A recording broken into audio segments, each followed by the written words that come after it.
Hello everyone, welcome back. Today we are going to discuss our new topic, that is the nomenclature, the third field of the systematics. Okay, two field, that is the identification and classification we had learned in the previous video, and this is the third field of the systematics. Okay, that is the nomenclature.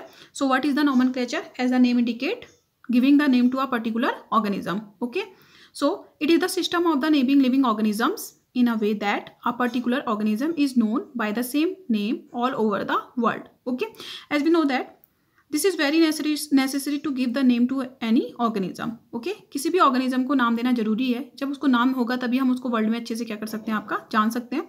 So nomenclature is the process of providing the name to an organism. किसी भी organism को आपका एक name provide करना ही क्या कहलाता है, आपका नॉमेनक्लेचर कहलाता है.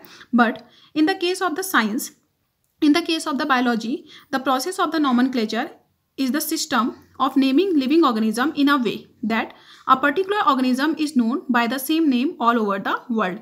इस तरह से किसी ऑर्गेनिज्म को आपका नेम देना जिससे कि वो क्या हो सके, आपके पूरे वर्ल्ड में एक ही नाम से क्या हो, आपका जाना जाए. Such as Rosa indica. Rosa indica is a rose plant. Okay, अगर हम रोज प्लांट की बात करें, the scientific name of the rose plant is the Rosa indica, and with the help of the Rosa indica this plant can be known in all over the world. तो क्या होगा आपका, अगर हम America चले जाएं, इंग्लैंड चले जाएं, कहीं भी चले जाएं, अगर हम वहां जाकर के बोलेंगे रोजा इंडिका तो हर कोई इसको क्या कर लेगा, आपका समझ जाएगा, because it is a scientific name and it is adopt by the world. और पूरे वर्ल्ड ने इसको क्या किया है, आपका अडॉप्ट किया है. तो यही होता है आपका नॉमेनक्लेचर. क्या होता है आपका नॉमेनक्लेचर, कि किसी भी ऑर्गेनिज्म को आपका ऐसे वे में आपका कोई नाम प्रोवाइड करना जिससे कि वो क्या हो, आपके पूरे वर्ल्ड में उस नाम से जाना जाए. और एक पर्टिकुलर ऑर्गेनिज्म को एक पर्टिकुलर नाम देना, उस नाम का कोई दूसरा ऑर्गेनिज्म नहीं होना चाहिए. Okay, so it is the system of naming living organisms in a way that a particular organism is known by the same name all over the world. Okay, now coming to the next point, that is the types of the names. Okay, if we are talking about the nomenclature, so we have to know about the types of the name. Okay, there are the two types. The first is the common name, which are also known as the vernacular names. Common name are also known as the vernacular name, and the second is the scientific name. Scientific name आपने 9th class में पढ़ा होगा. Okay, what is the common names? Common names or vernacular names are that types of the name which are given by in a local region. Okay, in a particular region. क्या होगा आपका, these are the local names. Mainly क्या होते हैं, आपके local names होते हैं, और जो आपका किसी पर्टिकुलर एरिया के जो लोग होते हैं, लोकल लोग होते हैं, वो उस नेम को क्या करते हैं, आपका किसी भी ऑर्गेनिज्म को प्रोवाइड करते हैं. तो these are the local names given to an organism. Okay, these are the local names. क्या होते हैं, आपके लोकल नेम्स होते हैं and given to an organism in a specific language. In a specific language, अगर कोई particular in a particular region, समझ में आ रहा है आपको, क्या है आपका, किसी पर्टिकुलर रीजन में आपको पता है कि पर्टिकुलर आपकी एक लैंग्वेज होती है, और उस पर्टिकुलर लैंग्वेज में किसी ऑर्गेनिज्म को एक पर्टिकुलर नाम देना ही क्या कहलाता है, आपका कॉमन नेम या आपका वर्नाक्युलर नेम कहलाता है. तो इससे आपका ये इंडिकेट हो रहा है आपका कि if organism is known by one name in a particular region, तो क्या होगा आपका, वो किसी दूसरे रीजन में क्या होगा आपका, in a second reason it is known by the second name. क्योंकि आपको पता है हर थोड़ी दूरी पर कुछ किलोमीटर पे क्या होता है, आपका लैंग्वेज क्या होती रहती है, आपकी चेंज होती रहती है. तो जिससे क्या होता है आपका, अगर आपका रीजन चेंज होगा तो आपका लैंग्वेज चेंज होगा, अगर आपका लैंग्वेज चेंज होगा तो ऑब्वियसली क्या होगा, आपका नेम भी क्या होता रहेगा, आपका चेंज होता रहेगा. So in this way we can say that these are the different names of the same organism. in this type of the naming, जो आपका कॉमन नेमिंग होती है, आपका जो कॉमन नेम्स होते हैं वो एक ऑर्गेनिज्म के आपके डिफरेंट नेम्स होते हैं. कहने का मतलब है कि डिफरेंट रीजन में आपका उनको डिफरेंट नाम से क्या होता है, आपका बुलाया जाता है with in a common country. यानी कि एक सिंगल कंट्री में भी, अगर हम एक सिंगल कंट्री की बात करें तो उसमें भी आपके जितने पर्टिकुलर एरियाज होंगे, जितनी आपकी पर्टिकुलर लैंग्वेज होंगी, एक ऑर्गेनिज्म का नाम वहाँ पर को क्या होता है, आपका चेंज होता चले जाता है. तो this is the disadvantage of the common name. ये एक तरह से आपका डिसएडवांटेज भी है आपका. Okay, now coming to the example, that is the rose. Rose is the English name. आपको पता है कि रोज प्लांट आपका होता है, और इसको हिंदी में किस नाम से जाना जाता है, आपका गुलाब. Rose is known as the gulab in the Hindi language. जो आपका हिंदी लैंग्वेज है उसमें इसको किस नाम से जानते हैं, आपका गुलाब. और रजापो तमिल, अगर हम तमिल में चले जाएं, इंडिया की बात हो रही है, इंडिया में आपका जो उत्तर प्रदेश वाला एरिया है, यूपी वाला एरिया है, या फिर आपका उत्तराखंड वाला एरिया है, वहाँ गुलाब को गुलाब हिंदी में गुलाब बोला जाता है रोज को. अगर हम तमिल की साइड में चले जाएं तो उसको रजापो बोलते हैं. अगर हम बंगाल चले जाएं तो उसको क्या बोला जाता है, आपका गुलाब बोला जाता है. Okay, so these are the name of a single plant. एक ही प्लांट के आपके डिफरेंट नेम है, और आप देख सकते हैं कि these all are name within a country. एक ही कंट्री में आपका एक रोज को आपका इतने सारे नामों से क्या होता है, आपका जाना जाता है. ये तो हमने केवल कुछ ही लैंग्वेज की बात की. आपको पता है कि इंडिया में बहुत सारी लैंग्वेज है, तो हर एक लैंग्वेज में आपका इसको अलग अलग नाम से क्या होता है, आपका जाना जाता है. Second example is a dog.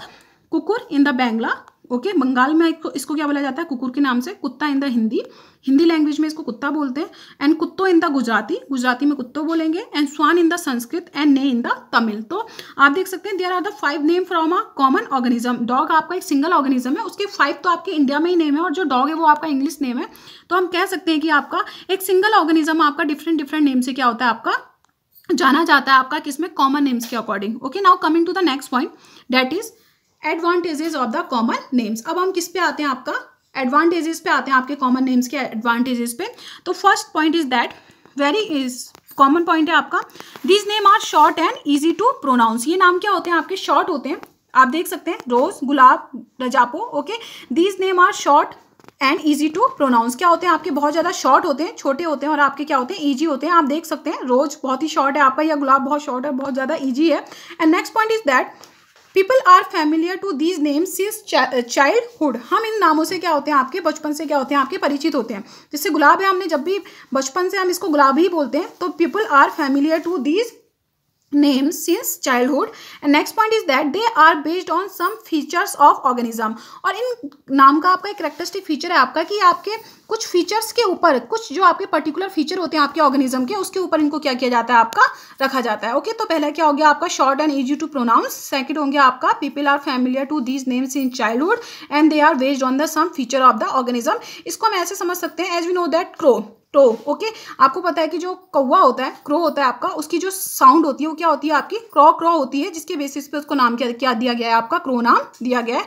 Now coming to the next point, that is the disadvantages of the common name. अगर हम एडवांटेजेस की बात करते हैं तो we have to know about the disadvantages also. तो फर्स्ट इज दैट, जो हम पहले ही पढ़ के आए हैं आपका, all the organisms can not be named by this method. All the organisms are can not be named by this method. How they can not be named by this method, as we know that people gave the name to that organism which are familiar to them। यानी कि लोग उन्हीं जानवरों को या उन्हीं आपका क्या होगा, आपका ऑर्गेनिजम्स को नाम देते हैं जिससे वो क्या होते हैं, आपके उनके लिए फैमिलियर होते हैं, जो उनके लिए आपके बेनिफिशियल होते हैं या फिर हार्मफुल होते हैं। और जिनसे वो फैमिलियर नहीं होते हैं उनको वो कोई भी नाम नहीं दे पाते हैं। जैसे कि फॉर एग्जाम्पल अगर हम बात करें किसकी, आपका वायरस एंड बैक्टीरियाज की बात करें, तो कोई भी वायरस या बैक्टीरिया को कोई भी आपका कॉमन नेम नहीं दिया गया है। Okay, now coming to the next point, an organism may have several names in a given language. जैसा कि अभी हमने पहले पढ़ा कि जो आपका डिफरेंट लैंग्वेज होंगी आपका विद इन वन कंट्री, उसमें क्या होगा, उसका नाम भी क्या होता है, आपका रीजन टू रीजन क्या होता रहता है, आपका चेंज होता रहता है। For example water lily has 15 English names. जो आपका वाटर लिली है, वाटर लिली आपका एक फ्लावरिंग प्लांट होता है, आपका एंजियोस्पर्मिक प्लांट होता है, and this plant have 15 English name. कितने आपके इंग्लिश नेम ही क्या है, आपके 15 है। तो सोचो केवल इंग्लिश नेम 15 है। अगर फिर हिंदी की बात करेंगे तो उसमें जितनी लैंग्वेज आपकी चल रही होंगी तो उतनी वहाँ होंगी आपकी। ऐसे अगर हम पूरे वर्ल्ड की बात करें तो इसकी आपकी 1000 से या कि आपका मिलियन में भी क्या हो सकते हैं, आपके नाम हो सकते हैं एक ऑर्गेनिज्म के। Okay, and next point is that अगर हम पॉपी प्रिकली की बात करें तो पॉपी प्रिकली जो आपका प्लांट है, पॉपी जो प्लांट है, उसके आपके 8 हिंदी नेम होते हैं। कितने नेम होते हैं आपके? 8 हिंदी नेम होते हैं। तो इस तरह से क्या हो सकता है आपका अलग अलग कंट्री में अगर आपके 2-2, 4-4 नेम भी होंगे तो कंट्रीज आपकी इतनी ज़्यादा हैं तो उसके हिसाब से नाम भी क्या होंगे आपके बहुत ज़्यादा हो जाएंगे। And next point is that one common name have different meaning in different countries and this is also a problem that कि one common name have different meanings in the different countries. अलग अलग countries में एक common name का आपका अलग अलग meaning निकलता है। For example maize, okay, maize means wheat, maize means wheat. It is very interesting that maize means wheat and other grains in USA. USA में जो मेज का मीनिंग निकाला जाता है वो तो या तो वीट निकाला जाता है या फिर अदर आपका ग्रेन्स से निकाला जाता है। बट अगर हम बात करें किसकी, आपका कॉमनवेल्थ कंट्रीज की बात करें, सच एज इंडिया की हम बात करें, तो इंडिया में क्या होता है आपका मेज को यानी कि कॉर्न यानी कि मक्का के लिए क्या किया जाता है, आपका इस टर्म का यूज़ किया जाता है। तो नाम एक ही है आपका, one common name maize, but the meaning are different in the different countries, यानी कि हर एक कंट्री में उसका अलग अलग क्या होगा आपका मीनिंग होगा। तो दीज आर द डिसएडवांटेजेस। तो पहला advantages short and easy to pronounce, second is the people are familiar to these names since childhood and they are based on some feature of an organism. And disadvantages, all the organisms cannot be named by this method. An organism may have several names in a given language and one common name have different meanings in different countries. Okay, so these are the disadvantages and advantages of the common names. Okay, now coming to the second type, that is the scientific name. As we know that the scientific names are given on the basis of a particular system of the nomenclature, and that is the binomial nomenclature. Okay, so these are the names given by the biologist. ये किसके through दिए जाते हैं? आपके biologist के through दिए जाते हैं on the basis of the system of nomenclature.